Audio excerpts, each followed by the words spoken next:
আসসালামু আলাইকুম, আমি মোহাম্মদ রাকিব ক্যাটকোর পক্ষ থেকে আপনাদের সকলকে জানাচ্ছি স্বাগতম। 3ds ম্যাক্স এই পার্টটিতে আমরা 3D একটি এক্সটেরিয়র প্রজেক্ট নিয়ে কাজ করব। এই এক্সটেরিয়র প্রজেক্টটিতে থাকছে কিভাবে একটি বিল্ডিংয়ের 3D এক্সটেরিয়র মডেল খুবই ইজিলি এবং খুবই দ্রুত আমরা তুলতে পারি। এছাড়াও বিভিন্ন ধরনের ম্যাটেরিয়ালস কীভাবে তৈরি করতে হয় এবং তৈরিকৃত ম্যাটেরিয়ালসগুলো আমরা কিভাবে আমাদের কাঙ্ক্ষিত বা ডিজায়ার অবজেক্টগুলোতে অ্যাসাইন করতে পারি। একটি সিনের কীভাবে সারাউন্ডিং এনভায়রনমেন্টটি ক্রিয়েট করতে হয়, কীভাবে এসডিআর ম্যাপ নিয়ে কাজ করতে হয়, একটি সিনে কীভাবে লাইট সেট আপ আমরা করবো, and then at the last কীভাবে রেন্ডার সেট আপ করে একটি রিয়েলিস্টিক আউটপুট আমরা পেতে পারি। সো এই সবগুলো বিষয় থাকছে এই এক্সটেরিয়র প্রজেক্টের মধ্যে।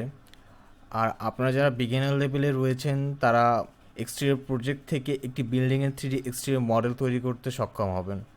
এছাড়াও এই এক্সটেরিয়র প্রজেক্টের যে ভিডিওগুলো, সেই ভিডিওগুলোতে আমি কিছু টিপস অ্যান্ড ট্রিক্স আপনাদের সাথে শেয়ার করব, যে বিষয়গুলো আপনাদের অনেক কাজে দেবে। সো চলুন বেশি কথা না বাড়িয়ে আমরা শুরু করে ফেলি আমাদের প্রজেক্টটি।